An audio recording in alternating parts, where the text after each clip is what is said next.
I'm politicking with the homie poet, PoPolitickin. Self-help meets hip-hop. That's fucking beautiful. What up, Poe? What up, DJ Period? Just two black brothers. I see y'all out there doing what y'all do, preserving the hip-hop culture and introducing the future stars. Keep shining, kings. Real and recognize real. Love is love. Salute. Yeah. PoPolitickin.com. Welcome back to PoPolitickin.com, your home for self-help meets hip-hop. Make sure you go on Spotify, we're on YouTube, we're on Amazon. Type in PoPolitickin. Listen to our interviews since 2008. 1212, I'm in the place to be with Dennis Reed II. How you doing, bro? I'm good, Brody. How you? I'm good. I'm rejoined by you. I think we talked about 6 months ago. Yeah, you kept me away for 6 months, bro. What's up? I'm supposed to be a monthly. I see I ain't in no movie yet. Shit, I see we ain't that cool. You ain't put me I in no gotta get movie. you here, bro. I do. I gotta get you here, man. But I see, I think last time we talked, man, I don't think COVID was popping like it was. Nah, it was probably out here. We just didn't know it was out here. So how everything, like, I know you still doing films and stuff, so how have you adjusted to filming during the COVID? I did one film during the COVID, and it's called He Said, She Said. We actually, it's an editor right now. I was on the phone with the editor on the Zoom with the editor before I hit you up. It went kind of smooth. I ain't had no issues, but we about to get ready for First Lady 3. It just, the only problem is, we be doing these premieres, and I don't think we're gonna be able to do a good premiere for this joint. You know what I mean? For He Said, She Said. But we killed it for the Indictment premiere because we did it at the drive-in. It was cold, and it's cold in Detroit now, though. Yeah, so it's always cold in the D, I heard. Not always. We get our summers. What the fuck? Do you remember that song? It's so cold in the D. Yo, that was not look. Listen, man, you are not gonna put that on us, okay? I don't even know them people, man. They were doing it in the cemetery. I remember that doggone video, man. So I saw you got a new movie you're working on right now, Indictment Who is Jonathan Carter. It's out now. That's out now, man. That mug is doing good. I need more people to watch it, though. Where is it at? It's on Tubi and IMDb TV. Okay, because we had a little, man, sometimes we got this, me and my wife play a game where before we go to sleep, we just put it on Tubi because, Tubi, it's one of the only ones that don't stop playing. Right. But you put one video, man, you wake up on some crazy shit when you wake up. So I gotta, if it's already on there, I'll make sure I check it out, man. I ain't even know. Yeah, watch it, man. Give me I need them views. Watch it and tell your people to watch it. I got you. So what is the movie about? I know it's about Jonathan Carter, but Indictment Who is Jonathan Carter is really just simple, man. It's about this dude named Jonathan Carter who they don't know if this dude is a drug dealer. They don't know if this dude is a business owner. They just know he a father. His best friend finds out through some fake snitches that this guy may be the biggest heroin dealer in Detroit. And he trying to prove that his best friend is really the ghost, per se. But his best friend is his wife, who's played by Jennifer Williams from the Basketball Wives, is trying to prove her husband's innocence. Yeah, I gotta watch that just to watch that. Yeah, man, it's dope. It's really dope. They got Jennifer Williams and Benzino in it. I think Yada's in that movie. Yup. Yeah. Yes, how you be pulling? You be getting the stars on your movies. You got Jennifer Williams, Hoops. How you be pulling them on these movies? I make a call, bro.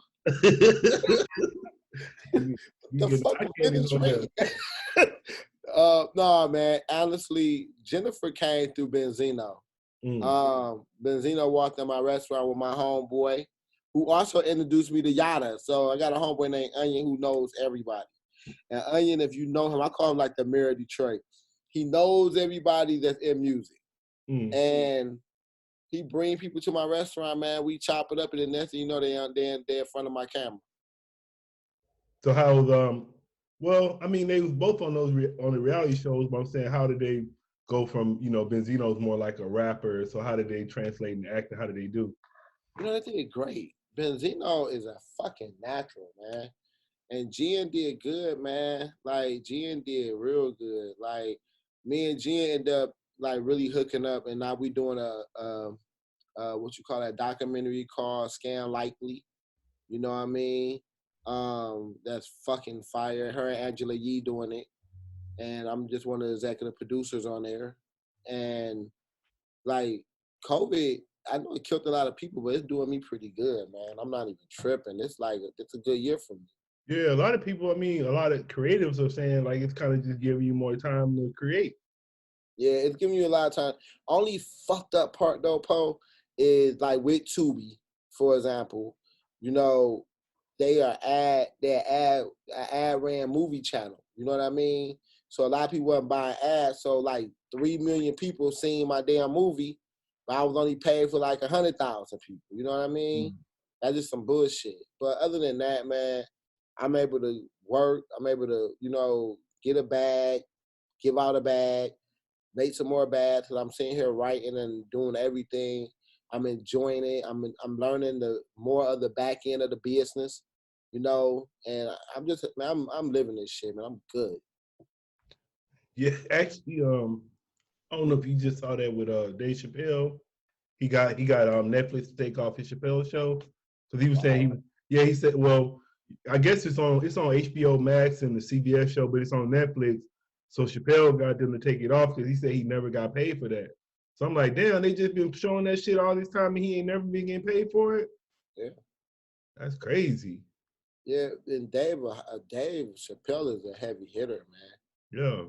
So like if he started making noise, lawyers come with them noises, so people they respect his voice per se. You know what I mean? But COVID is not bad, man. COVID taught America a lot of stuff about America, man. Huh. I'm saying then you was talking about your other movies coming soon, The First Lady 3. Yeah, I'm excited. I'm excited about First Lady 3 because we got Hoops back. We got Jack Thriller in it. We got Andre Drummond in it. We got some people in there, man. Then we got our KDZ and Lee Master Spradlin and Julius Gregory. We got all of them in it. So I'm excited, man. We just had everybody fly out to Detroit 2 weeks ago to do the table read, and that shit was great. Then I got my new movie about to drop next month called He Said, She Said. That got Juju in it, and Juju, man, if you know, Juju, like the I call her the Cuban princess, man. That's my sister now. Like it's funny, like this year, I really I got 5 sisters already, but I adopted 2 more with Jennifer and Juju. Mm-hmm. Yeah, I would say even like I remember like back in the day, like them skits she used to do with Cam was funny. They used to do them skits all the time. This shit was funny, so I already know she probably got some acting in her. Juju brought it, and then she just did True to the Game too. You know what I mean? So Juju trying to get her acting on, and she's good, and then she good people. Like I had somebody else that was supposed to play that role before her, and we didn't vibe right. You know what I mean? So God was like, okay, I got you, Dennis. And I'm about to give you somebody better. And he took the other person away, gave me Juju, and as soon as Juju got here, was like, I don't never hang out with my cast like that. Man, Juju and her cousin Tito had us out every day eating, tripping out, having a ball, just like real family shit. So I had a ball with it. This He Said, She Said was the best set I ever had ever. We had some good sets. Yeah, I think you was talking about this a little in a previous interview, but just go over your creative process more when you're making the movies. Like, are you writing it or are you getting the script? Like, how does everything come together? I write my shit. So I wrote all my movies that I've done to date.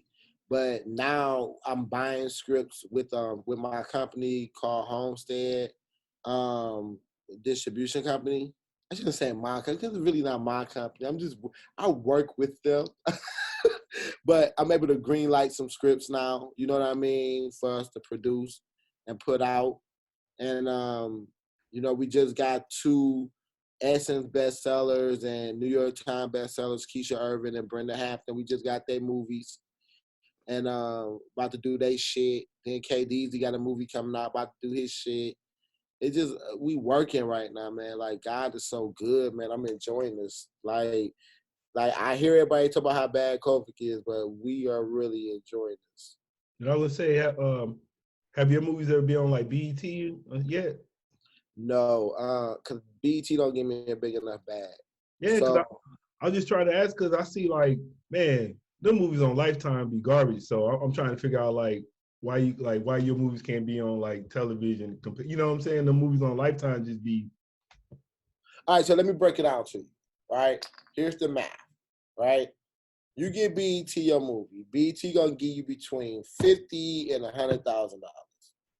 Right, and they gonna have the licensing rights to your movie for like a year.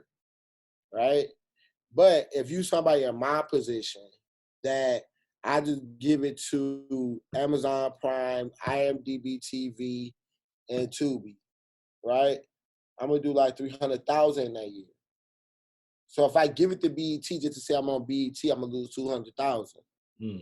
Doesn't make sense for me. I don't need to be on BET. Got me?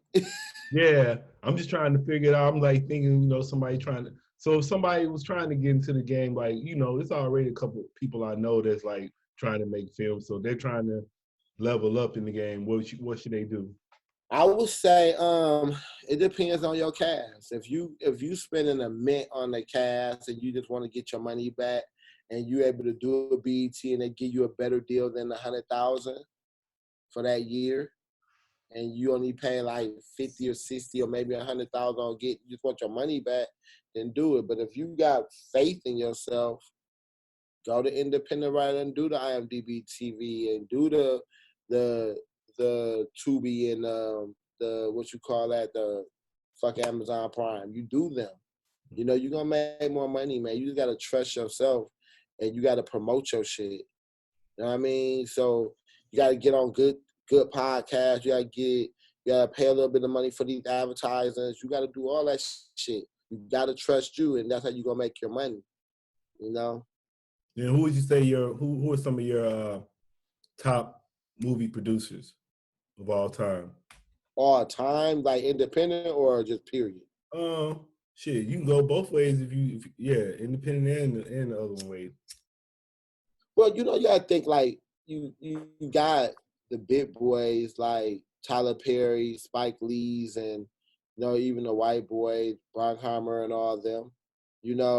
But when you talk about that independent movie game, you have like, of course, like a Master P, who people probably don't really understand how much I got the hookup made for him. You know what I mean? It sound crazy, but dude made a real good bag off I got the hookup. How much they say he made? Estimated. Shit. I mean, we can look it up. I'm pretty sure he probably only made that movie for probably like at least maybe $200,000-$300,000. And to date, he probably I got the hookup probably made a good 10 million at least, worldwide, because I know what First Lady 2 and First Lady 1 and 2 did, and I got the hookup. He probably did about 10 million, bro. Probably like 200,000. But like independently, you got people like my homeboy T from Moolah Films that fucking kills the game. Then me, of course, I'm gonna put me in there. You got, Al Nuke, the big bro in Atlanta, who's from Detroit. You got BZ. Like Detroit right now is so high up on everybody's list when it comes to independent movies. Everybody talk about what we doing here in Detroit because you got like 2 of the top 5 dudes here that's making the most money independently. So when you got us 2 here and we giving y'all fucking fire 3 or 4 times a year, what else can you ask for, man? Yeah, I was gonna say, how would you? I would say I know like with the like say like the mainstream movies, they have this big budget. They'll have like $200 million to make a movie, but then the movie don't sell at all. So I would say just far as with independent, how is that like making sure your budget, making sure you make profit off the movie? Do you kind of think all that out before you even start the movie, or is that like make the movie then figure that out later? No, you think about all that beforehand. We business people. You know what I Mm. mean? So I already know if I'm gonna spend 50, I'm gonna make at least 2 million. That's how I look. You know what I mean? And that 2 million got to be made in 3 years. You know, so that's just how I live my life right now. You know, now that we making our budgets a little bit more, you know, now it's time for us to make more money. So we gonna make the budget of 200,000. Now we trying to do 1 million in that first quarter. You know what I mean? And like I look at people like the dude that did Manny, who did True to the Game 1 and 2. I look at him and I kind of question some of the moves that he made, because knowing like how he has the right people in his movies, he's wasting money with doing theaters. You feel me? Because when you do theaters, you have to do that promotion for theaters. When you get to take all that money and just do that shit on Instagram, Facebook, YouTube, everywhere, you advertise with them for not even a quarter, but you're gonna have to advertise on a national budget for a theater movie. Excuse me, for a theater movie. You put that shit on the stream, man, and you fucking clean up. He would have probably made like $3 million already off True to the Game if he'd have did that shit the right way. Mm. You Yeah. know? So it seems like it's a lot of money for especially our people to make in the movie theaters, movie game. Yeah, it's a whole hell of a lot of money. It's a lot of money. And the thing is, you know, it's the new. It's just like the independent movie music game. You know, everybody wants to do movies. The one thing about a movie, you know, people gonna watch it while you sleep. You know, just like you said, yo, I throw that shit on Tubi and I let that shit play out. You know when people do that, that's a good thing for us. You know, and it's a lot of money, man, and it's honest money. You know, when you come from our world, the world I was in, this shit saved my life. Mm. You know, so I'm enjoying it, every bit of it. So where do you think you'd be at if you wasn't doing this right now? What you'd be doing? If I wasn't doing movies, Yeah. I probably still doing the bars and the restaurants. Because I own bars and restaurants, but it would be a struggle. You know what I mean? Like I would still be okay because I promised God I wasn't selling drugs no more. So I would still be okay. But the movie shit made my life purposeful. You know what I mean? It's giving me a legacy. It's giving me something that people could remember me by. People gonna be like, damn, Dennis Reed, 20 years from now, they gonna know my name. 100 years from now, they ain't gonna know my name. You know? And what else can you ask for? You know, I tell people all the time, like, I want to be the best to ever do this shit. I'm not in this shit just to be okay. You know, I want it to be when you mention producers and directors and writers, they're like Dennis Reed. You know, not just saying everybody else. They're like, oh, but the boy Dennis is called with the pen. You know, and that's how I want it. Like that's my end game, to be the best. That's all I want to be, is the best. Yeah, I was gonna ask you that. I was gonna say, far as like with music, far as like say you got an album and you got a shelf life, or it could be a timeless album. So I was gonna say, far as like with movies, what would you say? Do movies have a shelf life, or then what is a timeless movie to you? What you mean? Like is it like how like some like especially with hip hop now, album come out then like two months later, people ain't even checking for it. But it seems in movies it kind of lasts longer, right? Yeah, it lasts longer because people always watching shit. You know what I mean? Like that's one thing that my homeboy T from Moolah told me. He like, bro, I don't give a fuck if your movie came out 5 years ago. It's still like 100 million people in America that haven't seen your shit. So rebrand your shit, redo your shit, you know? And he's right. Like I'm hot. Like right now I'm really, really, really hot in like Virginia, Atlanta, you know, Georgia, Virginia, Georgia, North Carolina, New York, Florida loves me. Maryland loves me. You know, St. Louis, Missouri loves me. You know, but I'm just okay in the Bay Area. I'm just okay in Texas. I'm just okay in Detroit where I'm at. I'm just okay there. You know, so now I got to do more advertising in those places for y'all could be like, oh, he's hot there too. You know, so it's just so many places I got to hit. You know, after I get done hitting that, then I got to be like, I got to hit the UK. I got to hit Canada. I got to hit Jamaica. And I'm Jamaican, shit. I got to hit Panama. You know, so it's like, that's the stuff that we got to do. And it's the shelf life there is a little longer. You know, people going to be still talking about first. I get people telling me about First Lady shit from 3 years ago. You know, just a good shit, man. It's the best thing ever. Now, say what makes a good movie to you, like a classic movie?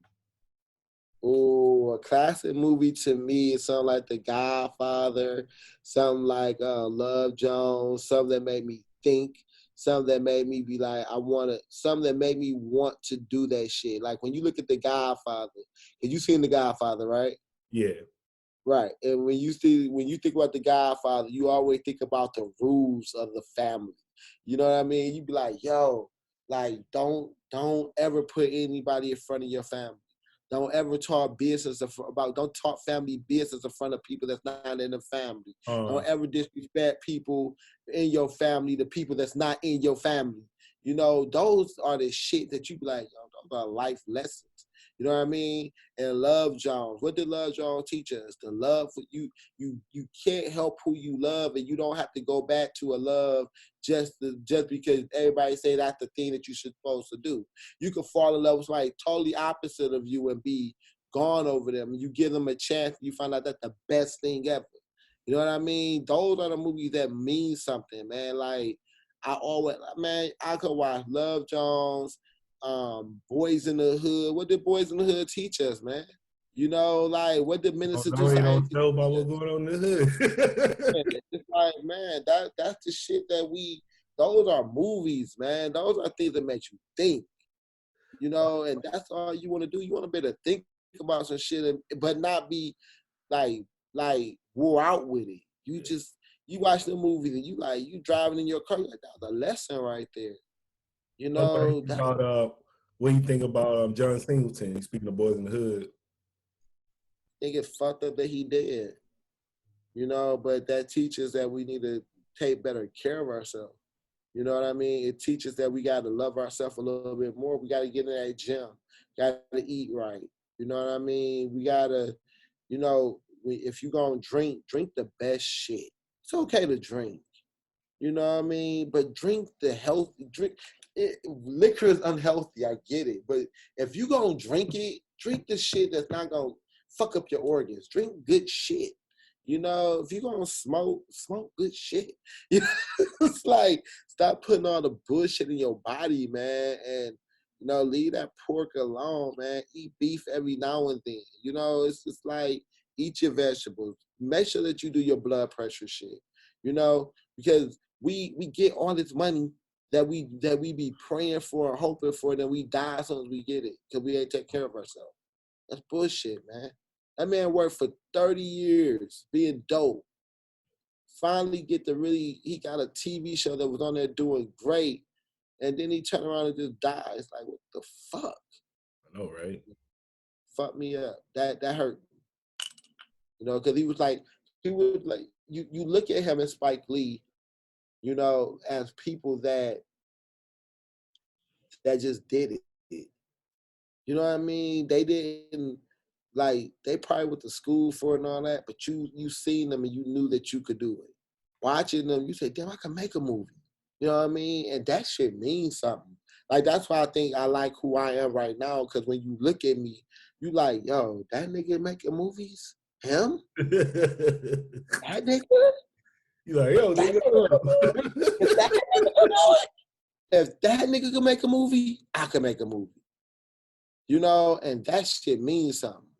You know, and who don't want to be an inspiration for other people, man?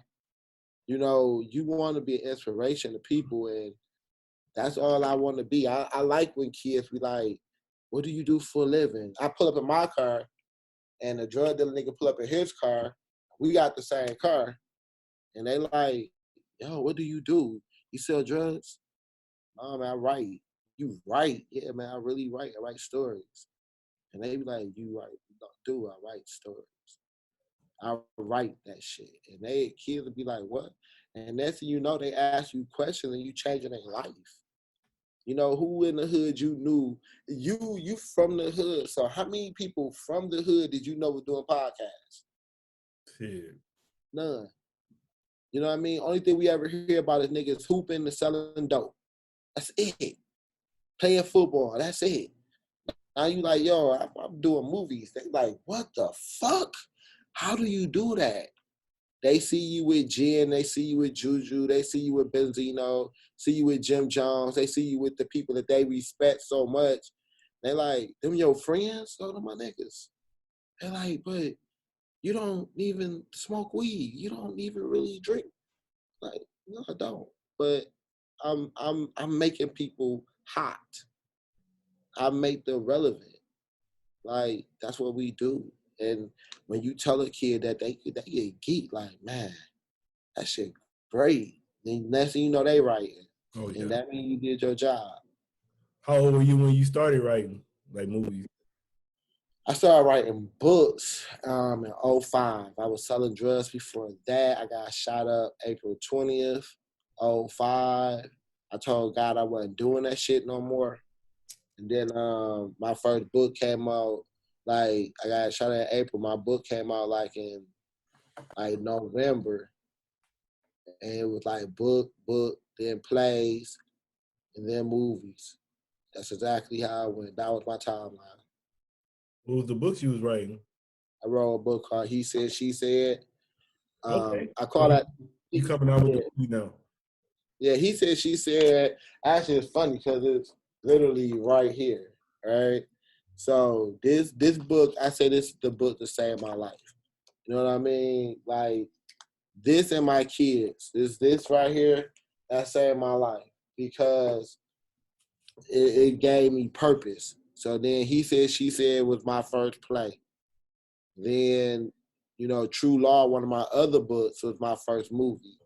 And then like I just got my money right in the last few years in order to be able to do He Said, She Said the movie. I couldn't do He Said, She Said the movie without it being great. Like, I needed to be able to put matches in there. I need to put them Bentleys in there and the ghosts in there and all that shit.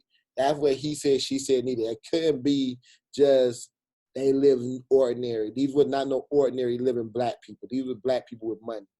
And we had to show that shit. And if I'd have did it years ago when I first started doing movies, it wouldn't have worked. So how long were you selling drugs for? 98, 90, 97 to 05. Oh, so you writing it's like realism in your movies then. It's some. Yeah, that's cool. It's some. But like, I never was that guy that was on the corner just selling dope. That wasn't me. You know what I mean? And I still to this day don't understand it. Like, I know that everybody is always levels to every single thing. You know what I mean? And my level went from ounce to half pounds to pounds really quick. You know what I mean? Went from an 80 to a half. My shit went really quick. And I always tell people, like, God, take that shit though. You know what I mean? Like, God knew that He didn't want me doing that. And if I tell you, like, the story behind it is funny because I got shot up April 20th, 05. And dude got caught in Chicago that was telling on everybody April 22nd. So he told on everybody, like, all the wiretaps and everything went out April 22nd. And I'm in the hospital for 31 days.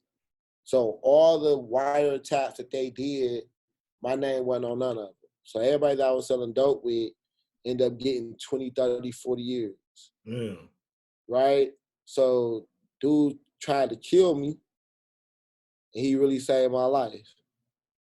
I mean, you said shot up, so how many times were you shot? 6. Damn. Are you okay now, or are you still like after? I'm good, man. I'm good. Only thing I fear is God and fake friends. Was you thinking you was about to did you have was it like near life death experience? Like with the moment it happened, how was you feeling? Like, did you think you was gonna make it or The person that shot me was like family. damn? So it was like I was more fucked up that he was shooting me. But life, I was never scared though. And it sounds crazy, but it was like God like put his arms around me like you good. And it sounds nuts. Like I'm not saying I was Superman and none of that bullshit. No. It was just like God just he gave me favor that day. You know what I mean? And that wasn't the first time he gave me favor, bro. So it's like that's when I started realizing like, yo, he got me here for a reason, man. You know, what's that reason? I'm still trying to figure it out. You know, like we did a coat drive yesterday, we gave 500 coats away. You know what I mean? But that's not my purpose. That's not my reason for being here. You know, what is my reason? I don't know. I want to figure it out. I think that's the fucked up part though. When we know, that's when we die. It's like, you know, like, yo, we supposed to be here for this, and then we die, and then that's fucked up. You know, so those are the things that I'm trying to just figure out in my life though. You know, because I think I'm a great father. I think I'm a good grandfather. I think I'm a good employer. I think I'm a good brother, a good friend, a cool son. You know, but I'm here to change the world. You know what I mean? So what am I? It's like Tupac. Like Tupac had a thing that he went through hell, but he was trying to change the world. So what is my purpose? Those are the things I think about. Don't you? I was looking at your Twitter. You post like a scripture or something every day, right? Or you say something every day. I say every morning I say, "Good morning, Jesus. Thank you for the wake up call." Yeah. Why every you say morning? that point? Why is that important? It's funny to the person that put me onto that. You be like, "What? He's the biggest sinner in the world." But I was when I was fucked up and I was trying to figure out this money thing and how I'm gonna pay my bills and how I'm gonna keep my family together. I I I was born in New York to sell books, and I ain't had no money. I was fucking broke, and I got to New York and I sold all my books, and I made a deal with this guy named CD to give him 10,000 books. And on my way home from making my 10,000 book sale, R. Kelly was on the radio, and he was like, "We get up every morning and tell somebody good morning, but we don't tell the man who blessed us and gave us good morning." I'm like, "What?" I'm listening. He was like, "How many times do we get up and just tell Jesus good morning?" I was like, shit, like '06. And I went on Facebook that day, that morning. It was like, "Good morning, Jesus. Thank you for the wake up call." You know, because people just don't know how fucked up my life was. So when my life was fucked up, now it's like, all right, now it's good. I don't have the perfect life, but I mean, I live in a nice house. I drive a nice car. I'm able to go anywhere I want to go. I got cool friends that I think are my friends.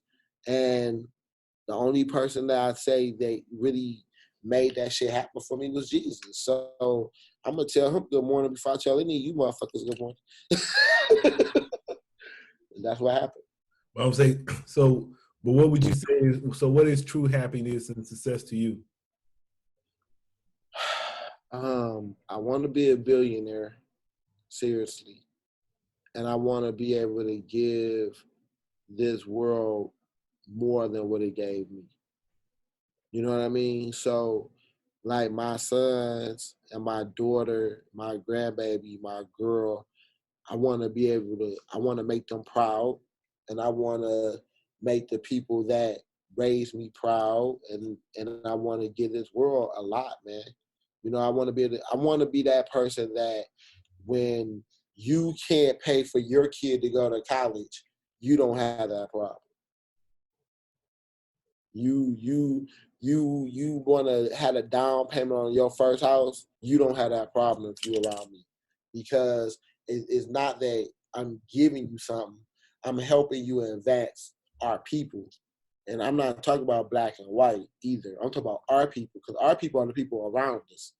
You know, it's not a black and white thing. I got a white Panamanian. I had a white Panamanian grandmother. So it's like I need all our people around me to be happy and be fruitful and not need me for shit, but can give me something because they know that I help put them in position to have everything. You know, like I don't want to be giving people money, but I want to teach them how to fish. You know what I mean? And then we together, we can fucking buy a lake and fish all day. That's the kind of shit I'm on. That's why I think I love Jay-Z so much, because dude really in real life put his team on so scantless that they all doing something. Him, LeBron James is another one. All his team is doing something. They're not just handouts. They fucking working.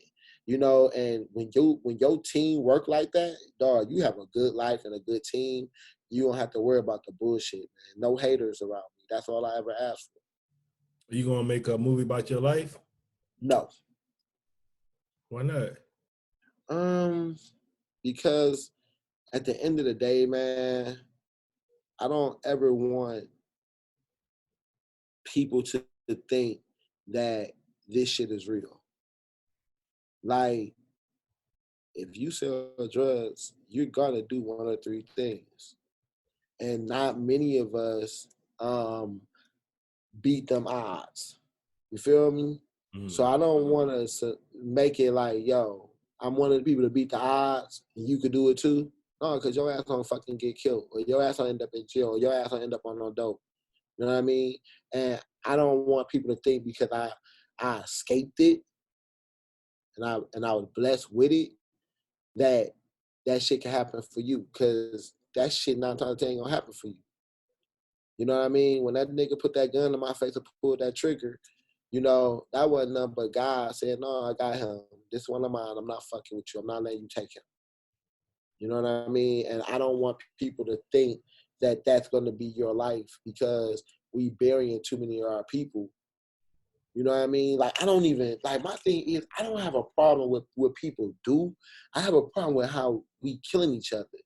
And then, like, I look at when people be leaving comments on my movies and shit, they be like, just another drug story. None of my fucking movies are just like really drug stories. They might have a drug part, but they're not drug stories. They are really like movies that make your ass be like, yo, these motherfuckers live a little differently. They do things a little differently. Like the drug dealer that I always idolized with the drug dealer you didn't know. He was the politician. You know what I mean? He was that guy because he was the pastor. Because them the niggas that bring that shit here. Like, people don't get it. Like, that nigga that just riding around in that Range Rover, I didn't idolize him. I idolized the motherfucker that was bringing in the Range Rovers with the dope in the Range Rover. That was my idol. You know what I mean? Not the nigga that was just riding around in the Range Rover. He got a nice house, got, you know, but he getting indicted. They don't indict the people that you can't indict what you don't know. That was my idol. And everybody don't have those same idols. You know? So it is what it is. Yeah, man. And what would you like to say to your fans and supporters? Y'all the shit. Y'all so dope, man. Y'all dope. I appreciate every view, every share, every comment, every blessing. Every time you tell me you want First Lady 3 and hurry the fuck up, or every time you tell me that you want Indictment 2, or I declare war the second season, that shit means everything to me. When I walk around and I'm not in my city, because they don't even do it in my city. It'd be amazing that I be in other cities and they find out that I wrote the shit and they be like, dog, that shit was dope. And then I get a crowd of people talking about it. You know, I don't think people understand, like, those are moments that you just be wanting to take pictures of, but you don't want to be a fan to yourself. You know, you be geeked that people really fuck with you like that. And it don't be here. It don't even be in Detroit. It be in other places. So fans, I love y'all. I thank y'all, man. Y'all the dopest fans in the world. And what music you listening to right now? Oh shit, dog. Okay. So what's on my playlist right now that I've been bumping? My son got me listening. My son got me listening to all these young cats. So like the King Von dude, I was listening to him a lot. He got me listening to Lil Baby. He got me listening to Da Baby. He got me listening to Polo Polo G or something. Polo G. He told me his 3 favorite rappers is Lil Baby, Polo G, and Lil Baby, Polo G. The young guy from here, 22, 44 Dub, 44. He from Detroit too. Oh God. I thought he just passed away too, though, right? The 44 FBG Dub. Duck. Oh, one of them died. The FBG Duck. I know he died. He passed. I gotta go to my Apple Music because I got all of them on there. But my son got me listening to all these people, man. 40, 44. But I'm saying, how many of them are doing like now, man? It's like all of them rapping and singing. So it's like, are y'all rapping now or is that singing? I'm confused. Man, it's 44 Dub. He from Detroit. I like him. And you know what though? What I learned, and you know, it took somebody like Jay-Z to say this shit, but they making music that they love, man. Yeah. You know, and we as old heads, we gotta listen to what we like from them, but we still got our Jay-Z. I've been bumping Royce 5'9" new shit so scandalous. You know what I mean? Because he a hip. I love Royce. Like, and not only do I love him, shit, I've been knowing dude forever. You know what I mean? So I've been listening to him. I've been listening to Big Sean heavy. You know, but I'm geeked about listening to Sada Baby. I'm geeked to listen to Lil Baby. I'm the Baby, Lil Baby, Yo Gotti. You know, I'm loving music right now, man. You know, especially when I'm writing. You know, like I've been listening to a lot of Jay-Z. I've been bumping that Jay-Z Blueprint 3 a whole lot these last 2 weeks. You know what I mean? That Blueprint 3, I didn't know how great it was until these last couple of weeks. That shit's it was What's your favorite song on that one? some cold, huh? What's your favorite What you song? say? What's your favorite On song on that one? on Jay-Z one, let me look, cause I be I'm listening supposed to to that shit on the gym. I'm supposed to talk to Billy Dance from MOP tonight. What'd you say? I said I'm supposed to talk to one of the cats from MOP tonight. For real? Yeah, I know. I like that song he had on there that You Don't Know. I think they did the part 2 on that one. Hold on. My favorite song on that Jay-Z joint, and it's gonna trip you out because you will understand it, Jay-Z. My favorite song on that bad boy was the first song. I love what we talking about. I love that. Okay. And then of course I love Empire State of Mind. And then on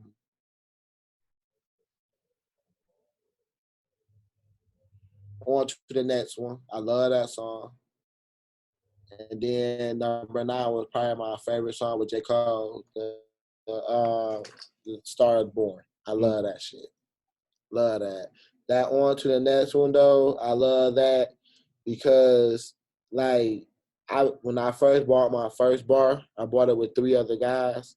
And I remember the one song like I don't buy the night spot. I bought a night spot on one of his other CDs. And when he said it in his other CD, I had been saying that for so long. Like, I don't do titty bars. I buy titty bars. Like, I don't buy bottles. I buy the bar. Like, for real. Like, I don't want the block. I want the whole neighborhood kind of thing. that just always been my frame. But I mean, I think that's a Sagittarius state of mind. You know what I mean? Because we always want it all, and we want like I just think differently. Like I tell Jennifer all the time, I'm like my friends dream different. You know, like when you a kid, you just want that big house that you see like in your suburbs. You don't really think about them big ass houses that's somewhere else because you ain't never seen it. You can't fathom it. That's the kind of shit like when you hear about Kobe dying in a helicopter, right? You're like, why the fuck was he in the helicopter? Because he didn't like traffic. He was saving time. Time is money. Like he would say, you know, and that's the thing, you know, and that's how I always thought. Like I'll hop on a helicopter in a minute and shoot to Ohio for a minute just to work. And that's the shit that I always wanted to be able to do, you know. But that's God just saying, yo, we elevating you. And I never thought about doing no shit like that until I first heard Kirby doing that shit. Like one of my son's games, I went on a helicopter, you know, I'm saving like 3 hours of a fucking drive, you know. But you still using them now? I haven't been on one since Kobe died, but I will in a heartbeat because them shit safer than cars. You know, it just is what it is, man. Shit happens. Like I think what people don't understand is when it's your time, man, it's your time. God God take care of that. You how it happens, you know, and we can't live our life in a bubble thinking not to enjoy this shit. If you able to hop on a helicopter, you motherfucker hop on a helicopter. Shit. You know, the fuck? How many people died in Porsches and Range Rovers and all that shit? No, in regular car accidents. How many Right. people? Man, it was crazy. One day I was reading in the news. I was watching the news. A guy died just sitting at the corner walking. He was waiting across the street, and another car just hit him like that. So shit. And you gonna start walking down the street? That's what I'm saying. So it's like, you know, we be so quick to say what we not gonna do. You can't do it because you can't afford to do it.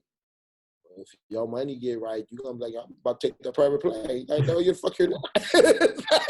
But it like I used to be like that. I'll never forget my son mother, man. She had an older son, and we had a son together, and I had a son, right? So she had her son, we had a son, I had my son.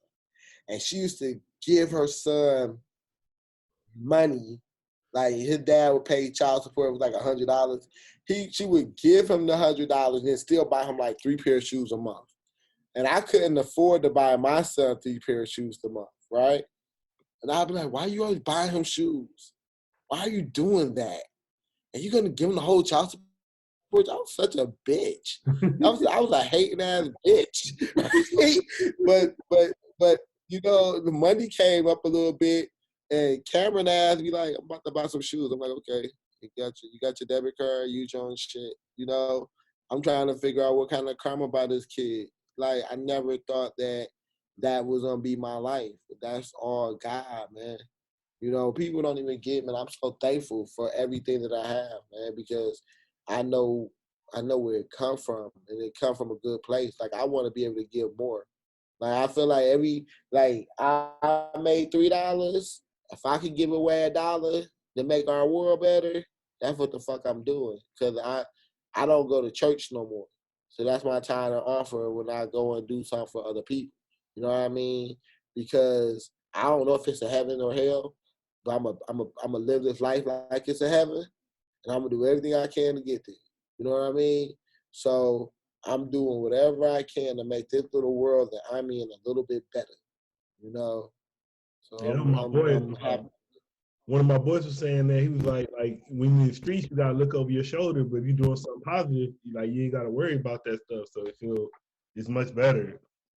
It's a different look, man. Like it just, man, street shit is cool. The money is great. Money is great. But when you just doing shit the right way, when you just doing it the right way, it's just a different feeling, man. To know that you helping your community and not taking from it, it's a different feeling. Like who don't want their mom to be proud of them? You feel me? Who don't want their kid to be proud of them? That's how I look at it. Who don't want their girl to be proud of them? You know, like you don't want to be like the first mayor of New York died yesterday. The first black mayor of New York. And I think he's the only black mayor of New York, right? He died yesterday. He spoke at my uncle's funeral a few years ago. That's one of my uncle's closest friends. And I remember when he walked in the funeral, everybody was whispering. I'm like, yo, that's how I want to be. I want to be when I walk into a building. When I walk into a building, I want people to be like, and they not saying he a fucked up bad person. I want them to be like, yo, he that guy that wrote this. He that guy that directed this. He that guy that did this for the community. He that guy that's a good father. I want every girl to be in that bitch like, I want to fuck the shit out of him. That's the shit that we want in life. That's what we want.